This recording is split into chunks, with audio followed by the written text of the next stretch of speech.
isn't so much about the Israelites, it's about the Moabites. Oh, the Moabites, their enemies. Balak the king of Moab was troubled because the Israelites were camped nearby. The Israelites were camped nearby. And there were so many of them, and their numbers were so vast, that the king was worried. He was fearing for his kingdom. And King Balak sought help from a prophet named Balaam. You there, go and summon Balaam and bring him to me. He can curse the Israelites and save my kingdom. I will go to Balaam, but how will we convince him to come? Well, I have this money here. Take it with you and give it to him and bribe him to come and curse the Israelites for me. Balaam was known for being able to bless or curse people, and King Balak was scared because he knew that the Israelites had God on their side, giving them strength to win battles. Hello? Balaam, King Balak is requesting your presence to curse the Israelites. He offers you great riches. Oh, you don't. Okay. I will pray to God to ask what I should do. You can stay here tonight, and then I'll give you the answer in the morning. So that night, Balaam prayed and told God about the messengers from the king. Do you think that God will allow Balaam to curse the Israelites? Or will God protect his chosen people? In the morning, Balaam called the messengers and told them what God had told him to say.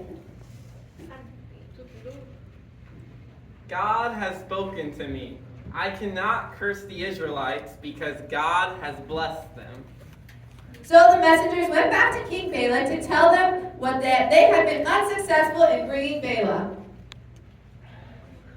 Where is the prophet Balaam that I sent you to get? He would not come because God didn't give him permission. Well, you just have to convince him. Take some of the others with you. Find out what it would take for him to come curse the Israelites.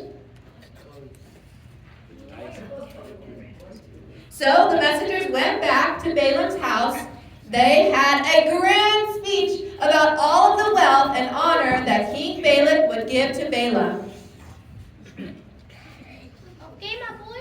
Listen. Even if the king gave me enough gold and silver to fill up my entire house, I will still obey what God tells me to do.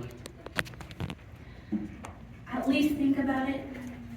Okay, you can stay here the night while I talk to God. That night, God told Balaam he could go with the messengers to King Balaam on one condition. All right, I can go with you, but I can only say what God tells me to say. So, Balaam got his donkey and started back on the trip from his house to where King Balak was. God was not happy that Balaam was going to curse the Israelites, so God sent his own messenger to stop Balaam. God sent an angel to block with a sword the path in front of Balaam. Balaam couldn't see the angel, but Balaam's donkey could. Donkey, where are you going? We need to go this way. The donkey could see the angel was standing in the way, and he was trying to protect Balaam by going a different way. Come on, donkey. Balaam tried to force the donkey to go the way he wanted, but the donkey was still trying to get away from the angel. Ow, look what you did, donkey. You smashed my whole leg into the wall. Balaam was starting to get really upset. Why, I oughta. All right. But instead of going, the donkey just laid down in the road. Ow, but again! Donkey, get up! Balaam was so upset that he actually hit his donkey. performed a miracle and he gave the donkey the ability to talk. What have I ever done that you would hit me? It's because you smashed my leg! If I had a sword, I would kill you. Haven't I been a good donkey? Have I ever done anything like this before? Well, wait a second. You're a donkey! How are you talking? Donkeys can't even talk! Balaam realized that something was going on that he couldn't see. Then the angel appeared so that Balaam could see him too. Balaam, your donkey saw me and turned away 3 times to save your life. I have come to stop you from cursing the Israelites. Oh, I'm sorry. All right, come on, donkey. I'll turn back to my house. Wait, Balaam, you can go, but you only have to say the words that God tells you to. So the angel stood aside, and Balaam and his donkey continued to Moab and King Balak. Good, Fluffy. No te caigas, estúpido. Finally, Balaam, curse these people for me, will you? Remember, I can only say what God tells me to say. If you curse the Israelites, look at all this gold and silver and these precious jewels that I have to give to you. So King Balak took Balaam to a high place to see the Israelites who had come to Moab. And Balaam asked God what he should say. Should he say a blessing or a curse? King Balak, you asked me to curse God's people, but I cannot curse the people that God has blessed. So, here's the blessing that God has told me to put on the Israelites. The Israelites will be so numerous that no one will be able to count them, and everyone will want to be like them. Stop! What are you doing? I told you to curse the Israelites, not to bless them. I warned you, I can only speak the words that God has spoken me. King Balak was upset that his plan wasn't working, and he thought he would try to trick God. So he took Balaam to a different spot. There, they could see the Israelites from the other side of their camp.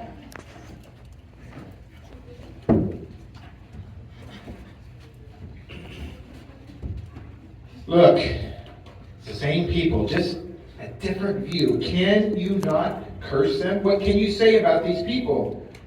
Do you think you can trick God? He has blessed the Israelites, so I can only bless them. No enemy is going to win a battle against the Israelites. They will be as strong as lions. Strong as lions. It would be better not to say anything at all than to say that. I can only speak the words that God has told me to say. King Balak wanted to try one more time, so he brought Balaam to a different spot again. And again, Balaam spoke a blessing on the Israelites. You will always have a beautiful place to live, where there's lots of water to grow food. God has brought you out of Egypt and given you strength to defeat your enemies. Blessed is he who blesses you, cursed is he who curses you. Why won't you curse the Israelites? I promised to give you great riches if you would. Even if you gave me enough money to fill a whole house, I will only do what God tells me to do.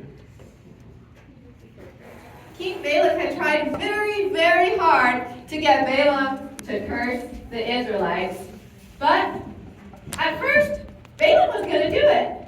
King Balak almost convinced Balaam. But did God protect the Israelites?